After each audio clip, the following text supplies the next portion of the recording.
response to the growing domestic call for the policy of enrich the country, strengthen the military, the Dai Nippon Butokukai, Greater Japan Martial Virtue Society, was established with the aim of gathering nearly all of Japan's martial arts under one roof, boosting national morale and promoting and honoring the martial arts. In May 1941, the Pacific War began, and in December of the same year, the National Physical Strength Council, an advisory body to the Minister of Health and Welfare, recommended that the newly established martial arts organization should be an affiliated body of the government, jointly managed by 5 ministries: the Ministry of Health and Welfare, Ministry of Education, Ministry of the Army, Ministry of the Navy, and Ministry of Home Affairs. In response, on March 21, 1942, the existing Butokukai was reorganized. Prime Minister Hideki Tojo assumed the role of president. Vice presidents included Minister of Health and Welfare Chikahiko Koizumi, Minister of Education Kunihiko Hashida, Minister of the Army Hideki Tojo, serving concurrently as president, Minister of the Navy Shigetaro Shimada, and Minister of Home Affairs Michio Yuzawa. Thus, a new Dai Nippon Butokukai jointly managed by 5 government ministries was established, increasingly taking on the character of a war-supporting organization.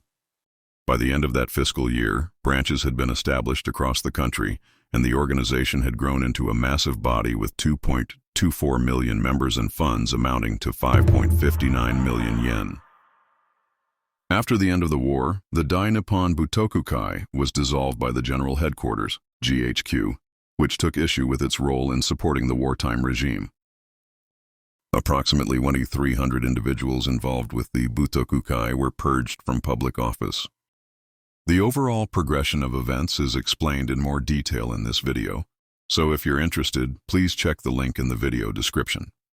It is said that the newly restructured Dai Nippon Butokukai, reorganized on March 21, 1942, strengthened its alignment with the wartime support system. But what did that actually look like in concrete terms? To explore this, I translated the opening article from the 1943 issue of Butoku, the official publication of the Dai Nippon Butokukai. In May of that year, the Japanese army on Attu Island was annihilated. In June, the state funeral for Admiral Isoroku Yamamoto took place, and in October, the month after the publication of this specialist magazine, a send-off ceremony was held for students going off to war. The article contains many archaic expressions, so I translated it into modern Japanese style as minimally as possible to avoid distortion. Still, it may be somewhat difficult to read, and there may be slight discrepancies in meaning, so please understand that in advance. This material sheds light on the role martial arts played during wartime. Even if you're not particularly interested in military history, you may still gain insight into the position martial arts held in society at that time.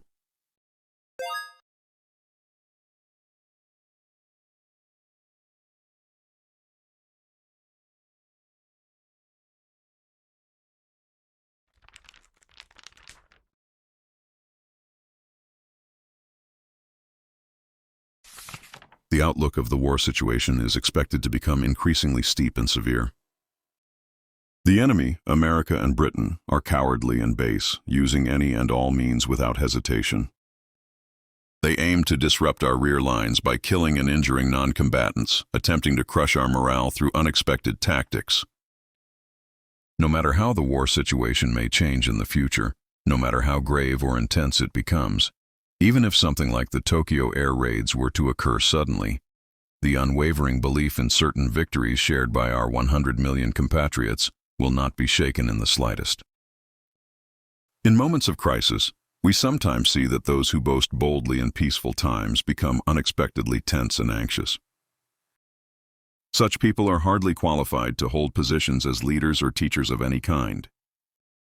The current Greater East Asia War, a term deliberately used instead of Pacific War, under the claim that Japan is fighting to liberate Asia from Western imperialism, goes without saying. It is a war that mobilizes the limits of human intellect and effort on an unprecedented scale in world history, and will continue to unfold with vast complexity and utmost ferocity. This is a matter far too grave and solemn to be measured by any prior concept of war we may have known. Therefore, With a profound awareness of what war truly entails, and with firm determination, we Japanese ourselves, every citizen, must take the lead in confronting the course of this war with unwavering resolve. In particular, those in the nationally important position of budō instructors bear an immense responsibility, as every move they make is observed and taken as doctrine by their junior disciples. Yet even among those with considerable social standing, there are people who casually utter outrageous things, such as, "At this stage of the war, it is ultimately a war of resources, quantity over quality.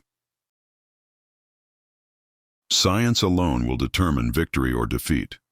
In that regard, no matter how much one tries to invoke the Yamato spirit, or the spirit of Bushido, it's useless against the enemy. It is an urgent matter to concentrate the nation's power on increasing production capacity, especially of weapons and materials, and to further enhance the performance of our weaponry. However, this absolutely does not mean prioritizing material equipment over spirit. Those who misunderstand this and think mass production comes before spiritual training are people who have forgotten the soul of the imperial subjects and have been brainwashed by the enemy. In doing so, they are, in effect, confessing their adherence to the delusional ideologies of America and Britain, still trapped in their waking dream. The noble sacrifices made for the country by people like Admiral Yamamoto, the first person outside the imperial family or nobility to receive a state funeral in Japan, and the tragedy on Attu Island where every member of the Yamazaki unit died in battle, must be etched deeply in our hearts.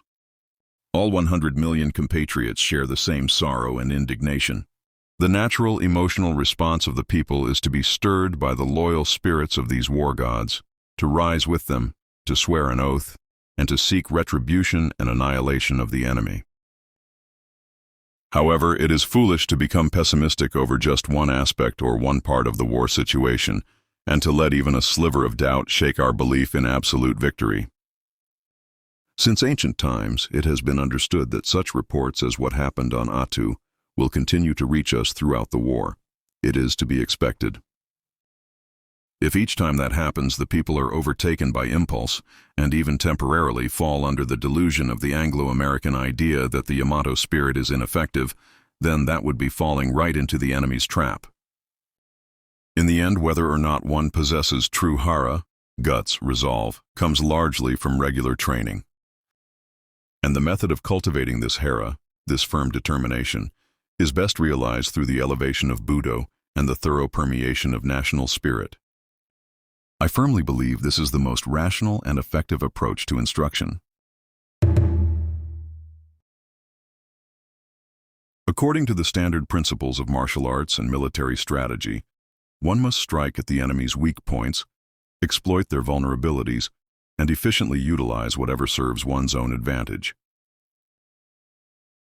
In this sense, the Bushido spirit, forged through the imperial nation's martial arts, is something with no equivalent in the United States or Britain.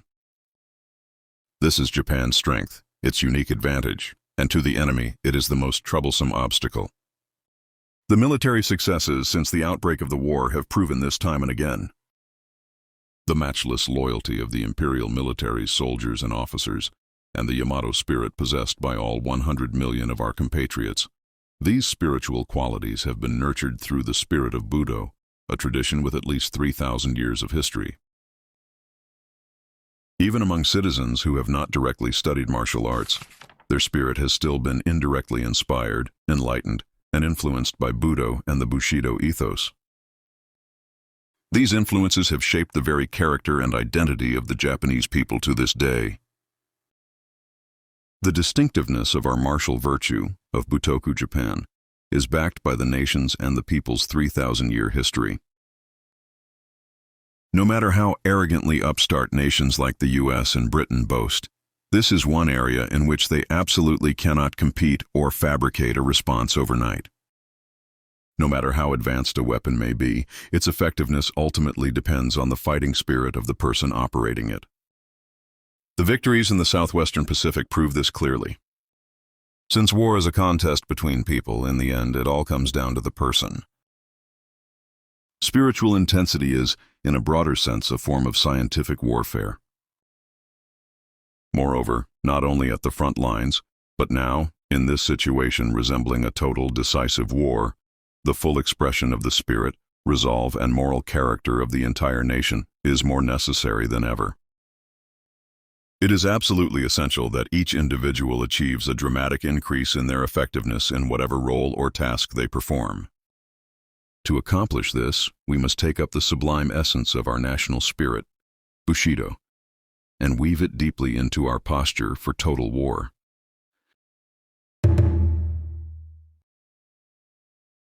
The mission of service to the imperial nation entrusted to our warrior class, Bushikai, is understood to be an extremely broad and high-level national defense and policy responsibility. What I am pointing out is this. It is essential that we promote the elevation of Imperial Japan's budō and thoroughly spread it into every aspect of the people's daily lives. Whether or not one physically trains in a dojo, all citizens must at the very least learn from the spirit of budō. Developing this recognition and understanding of budō is absolutely necessary for carrying out the coming decisive battle. And I believe that this is the ultimate goal of the martial spirit for all citizens, Kokumen Kaibu movement.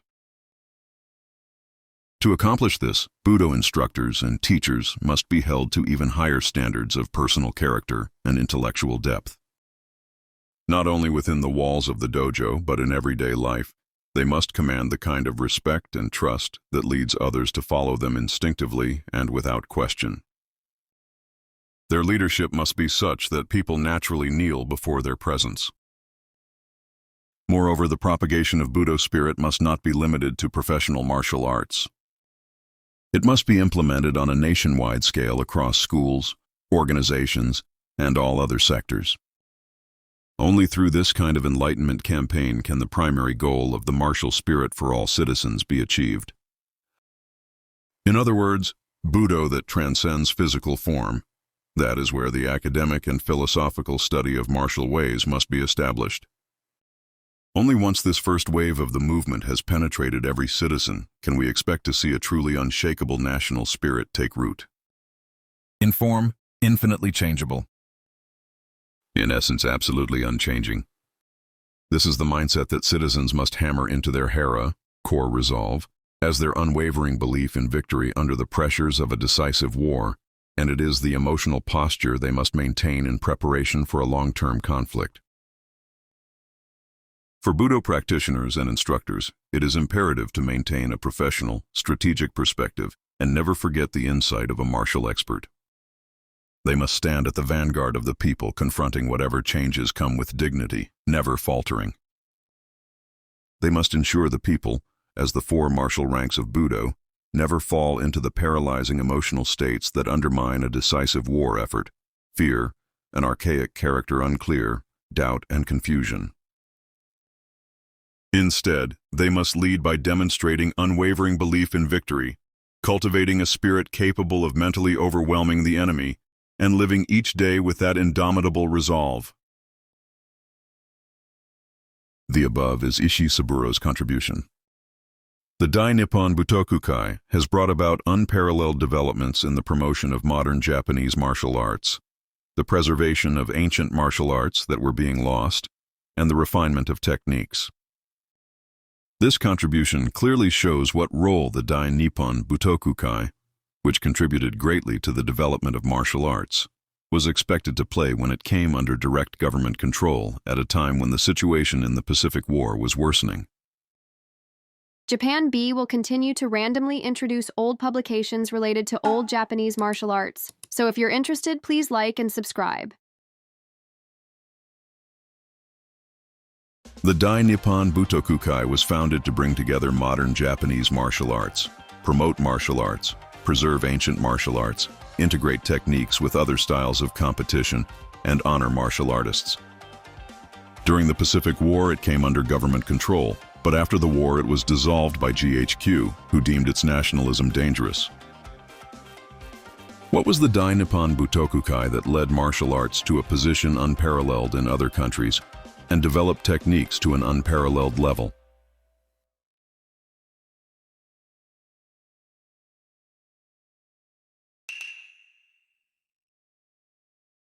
The Dai Nippon Butokukai awarded people who contributed greatly to martial arts. The lowest title is Renshi, but simply receiving the title of Renshi from the Dai Nippon Butokukai is proof that the person has first-rate skills in the martial art. The highest title is Hanshi. Some of the early Hanshi were real samurai just a few years before. We will introduce some of the Hanshi who possess top-class skills in each martial art, with a brief profile for each martial art.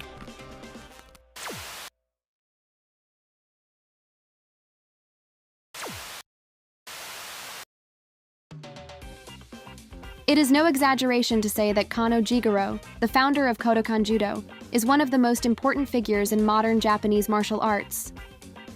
Nearly all Japanese martial arts have adopted a rank system, and nearly all Japanese unarmed martial arts require the use of uniforms, both of which were invented by Kano. By removing dangerous techniques from jujutsu and minimizing the time lost due to long rest due to injury, it became possible to improve skills in a short period of time, and it became a subject studied in schools. Although judo is an elite martial art, what is less known is that in the early days, students competed in inter-style matches against wrestlers and boxers from overseas, and that Kano himself competed in inter-style matches against jujutsu practitioners.